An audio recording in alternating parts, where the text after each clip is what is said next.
আকাশটা কত শান্ত না। দুদিন আগে এই আকাশেই হচ্ছিল তোলপাড়, প্রচণ্ড ঝড় বৃষ্টি। তো চলো আজকের ব্লগটা আমি শুরু করি। হ্যালো এভরিওয়ান, আমার নাম বিনা। তোমরা কেমন আছো সবাই? আশা করছো সবাই খুবই ভালো আছো, সুস্থ আছো। তো যে যেখান থেকে দেখছো কমেন্টে অবশ্যই জানিও। আর এটা হচ্ছে আমার দ্বিতীয় ব্লগ। তো দ্বিতীয় ব্লগে তোমাদের সাথে আমি সবটা শেয়ার করতে পারবো না, কারণ আমার আগের সমস্ত কাজকর্ম হয়ে গেছে। তো যেইটুকুনি বাকি আছে তো সেইটুকুনি শেয়ার করব। এখন বাজে 10টা, আর 10টার সময় বাড়ির সামনে এসেছিলো মাছ, তো ওখান থেকেই 500 মতন মাছ নিয়ে নিয়েছি।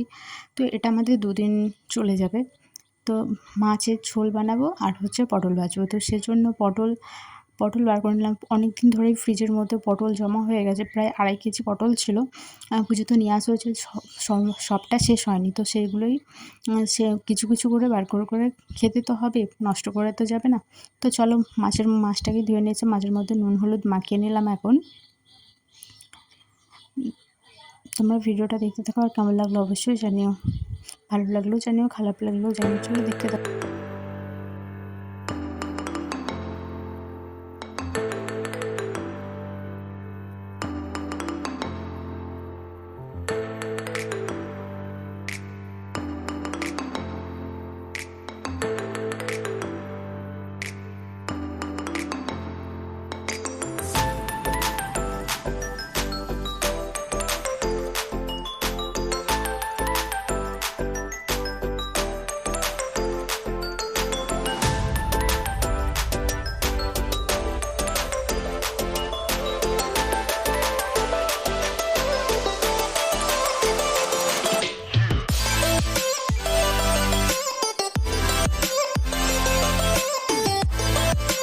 তো আমার রান্না কমপ্লিট হয়ে গেছে।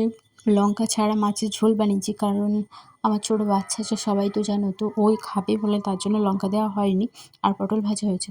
আর আমার আলমারিটার অবস্থাটা তোমাদের সাথে আমি শেয়ার করছি। এটা আমি গোছাবো, তার জন্য আর কোনো ভিডিও বানানো হয়নি। চলো গুছিয়ে নিই। দেখছো কি অবস্থা, তো ফাইনাল লুক তোমাদের সাথে শেয়ার করব। আমার আলমারির ফাইনাল লুক তোমাদের সাথে আমি শেয়ার করছি। আর ভিডিওটা কেমন লাগলো অবশ্যই জানিও। আর প্লিজ চ্যানেলটাকে সাবস্ক্রাইব করে দিও। চলো, আর আমার যদি এই আলমারি গোছানোর ভিডিও দেখতে চাও তো কমেন্টে অবশ্যই জানিও, তোমাদের সাথে আমি শেয়ার করব।